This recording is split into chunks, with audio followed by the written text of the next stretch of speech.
Alright, hello again. Today's footage is reviewing the posts for the spare room trailer.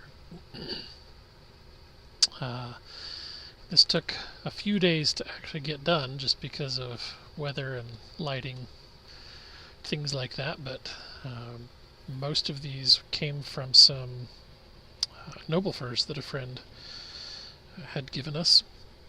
I was able to get some decent 4x4 posts, and as I've mentioned previously, these are all oversized. I'm intentionally using the log scale or lumber scale that is including the width of the kerf in all of the measurements, and then not modifying the cut size. So the 4-inch board is actually about 4.5 inches. So these are oversized to account for any potential issues or defects or knots, things like that. Although they're actually, as you can see from this first picture, they're actually really pretty good quality lumber. Definitely better than what you buy at the hardware store. One of the biggest challenges that we face trying to do things like this in the fall and winter here in the Pacific Northwest is, not surprisingly, rain. So one of the challenges that we have is trying to keep things at least reasonably dry. I mean, I'm using green lumber for everything, so I'm not totally concerned with having things like, as dry as they are when you get them in a hardware store, although that's not always as dry as they should be. But knowing that we were going to be fighting with rain, every time I would be able to get out for a couple hours and do some work, I'd have to come back out, and we spent several days where we had to cover the trailer bed with tarps just to make sure we weren't getting any excessive moisture building. So what we've got in this second picture here is some scrap wood or cedar that is a little bit more rot resistant and not concerned about the water, or even some of the metal bars, metal angle iron from this trailer, just to help hold it all down, make sure that the wind didn't pick any of that up. So here's the GoPro footage of actually putting the posts up. As you can see, there is a partial post underneath that's attached just to the bottom couple inches of the rim joists. I believe we talked about that in the previous video about building the floor, but this is just strictly to create a stand. That will eventually be, if we ever get to a point where we actually need to move this, then those will be pulled off, and I'll actually put some adjustable jacks so that we can, put it wherever we want and still stabilize it. But then it'll allow it to have all 4 posts on one side, or all 8 posts total, actually will sit directly on top of one of those jacks, and that way the weight of the trailer is all, or the weight of the roof and whatnot, is all coming straight down through the posts and into those floor jacks. Then at that point we can actually just reuse these concrete blocks if we need to, or build others that don't have the brackets. Since these have a bracket built into them, they'll probably get used for other projects, and I'll just pour a concrete block. Or even better would be a concrete pad. That would actually be ideal.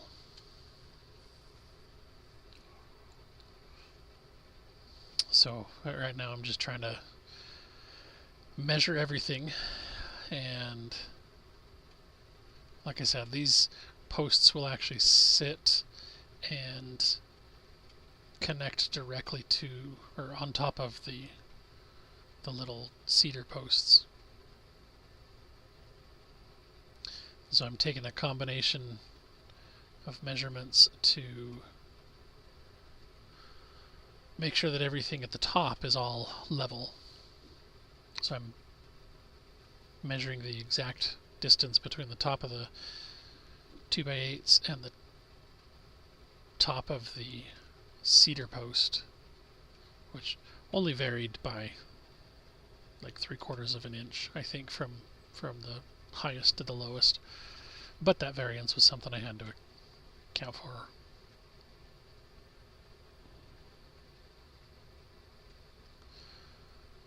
And then I'm just positioning everything to make sure that it's all plumb. And I'm using a combination of 6-inch structural screws to hold these in place from both sides, as well as 4 or 5 3-inch structural screws. So they're pretty well solid. I am debating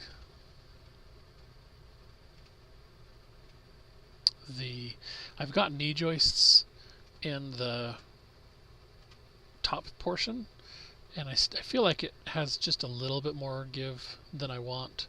So I think I'm going to wait till after I get the girts all up and get the siding up and see if that stabilizes it enough. I might actually put some knee joists down in the bottom here before I actually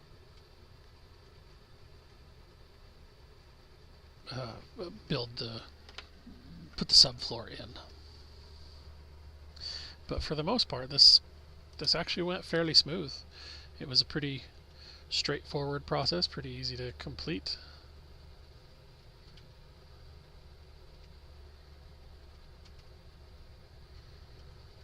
And again, it's just a matter of making sure everything's nice and plumb. I did a pretty good job making sure the floor frame was square. I took more time on this project than I have with the other sheds because I'm just learning that you have to.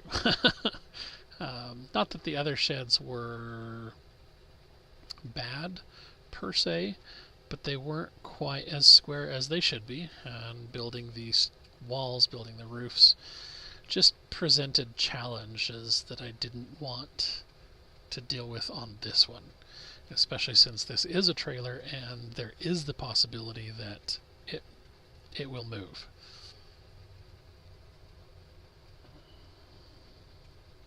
So that made it actually fairly easy and pretty nice to work with. You can see that board I just picked up. Some of these are fairly long. I wasn't cutting any of the logs to length yet. Most of them were bucked between 9 and 12 feet, a few of them at 16 feet. And some of the Doug firs that we purchased were actually in the 22 to 24 foot range, so they will max out the mill for that capacity. And I've milled a couple of them now and learned that you get more usable lumber and better pieces if you do cut those down. So if I don't need a 24-inch board, I can cut that down into a couple of 9 feet boards and a little scrap 5 or 6 foot board, whatever's left. That way, as I'm running the mill, I can actually create a better taper. And I guess it still works if you don't do that. It just means that you have longer pieces with less usability. Actually that doesn't work as well. Because say for instance you've got a 10-inch cant out of it, and this is what you can get. And you've got like 3-ish inches of other stuff. So if that's a really long board, then it's going to be 3 inches at the butt end and close to 0 at the far end. And so you'd have to cut it up into pieces based on the thickness later and try and figure that out. Whereas if you have a smaller piece that's 9 feet long, that 3 inches is only 2 inches at the end. And so you can cut a 2-inch piece out of that, and then the next section you can cut a 1-inch piece, then the next section you cut a piece for firewood. If that makes any sense. I don't know.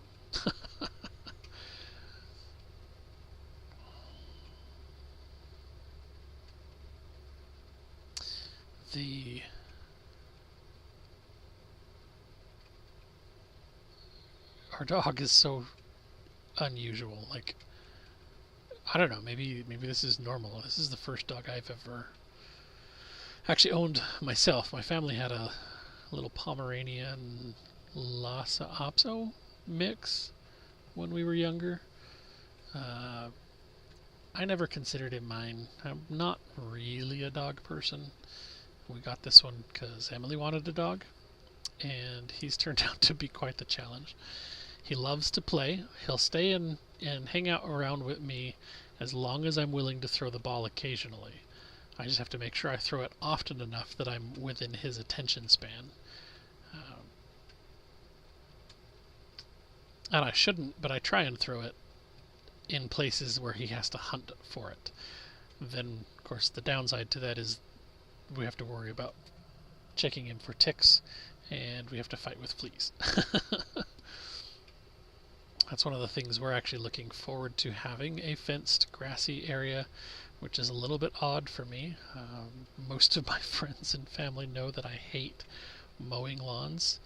I will do everything I can to get rid of a lawn. And when we lived in town, there was always a rule that you had to mow your lawn. Like, the cities can, generally all cities pretty much have a law about that, or a regulation anyway, and they can fine you if you don't. And so I would always do just enough that I don't anger the neighbors and I don't get fined. And so I would mow my lawn like once a month, once every 3 weeks at most, usually. It usually would end up being, oh hey, it's Tuesday and we have a family thing or friend thing, people are coming over on Saturday, I'll mow the lawn this week. Otherwise I would try and let it go to seed before I would mow it. And I always had a good healthy lawn, I just didn't water it any more than I had to, and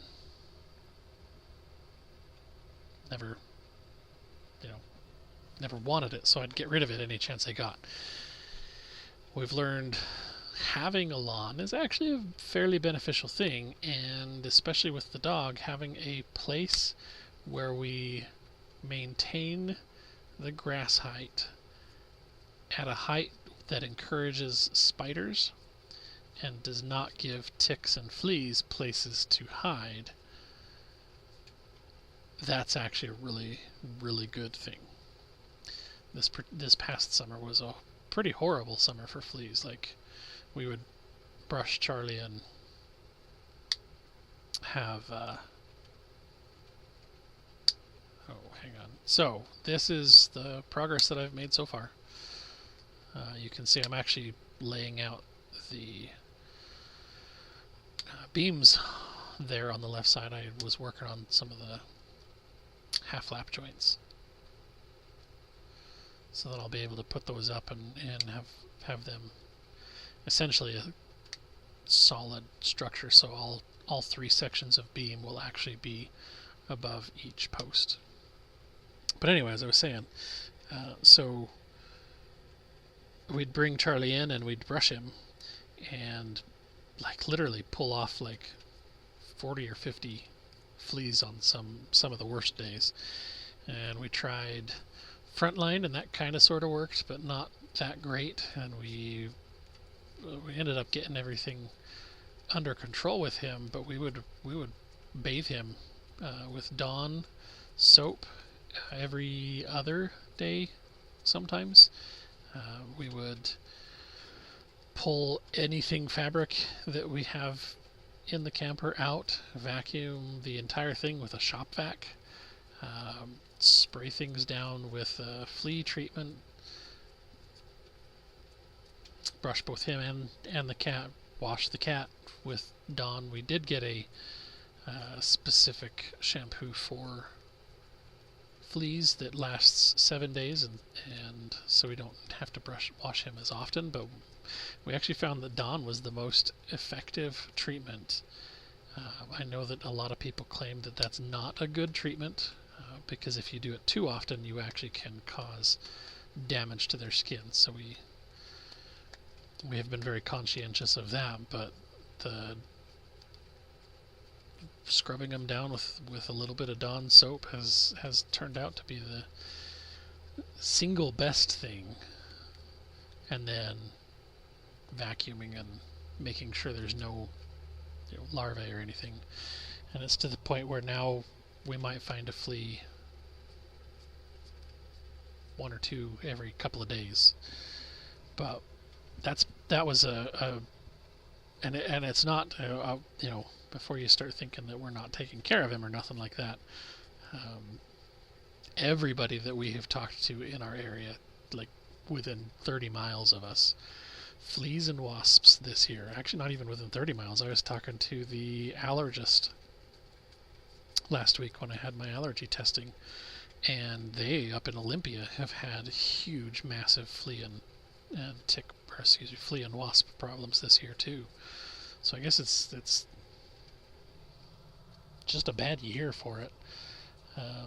I'm actually afraid that next year is going to be just as bad, if not worse, because so far our fall has been more mild than last fall.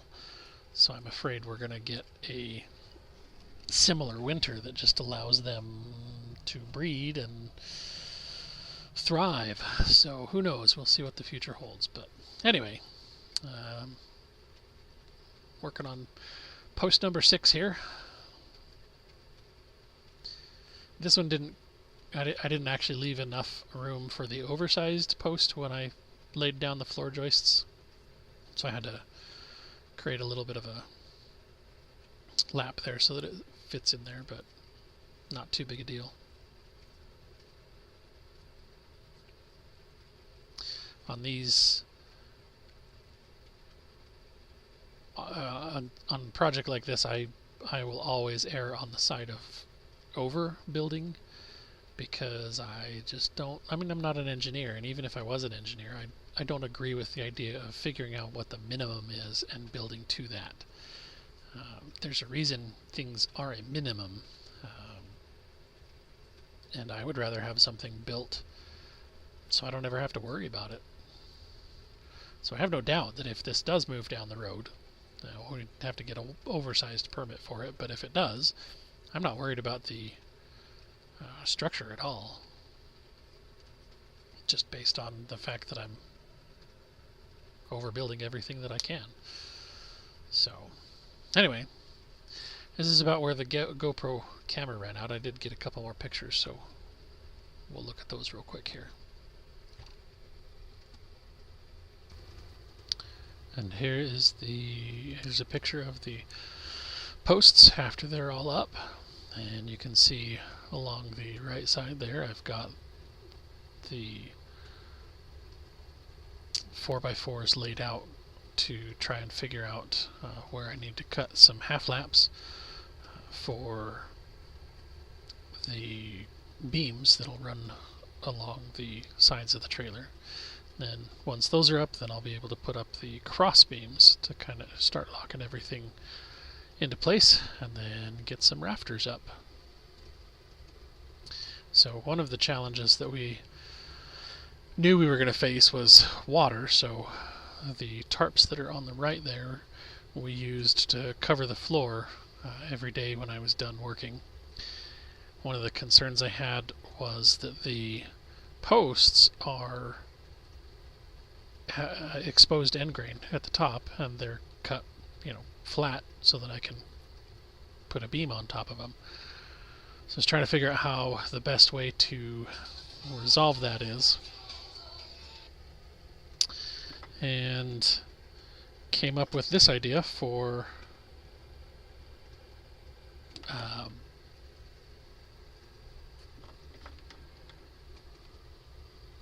being able to keep the rain off. So we ended up just taking a Ziploc bag, gallon-sized Ziploc bag, worked just about perfect, and stuck it over the top, and then used just some regular packing tape to tape that down so the wind couldn't pull that off.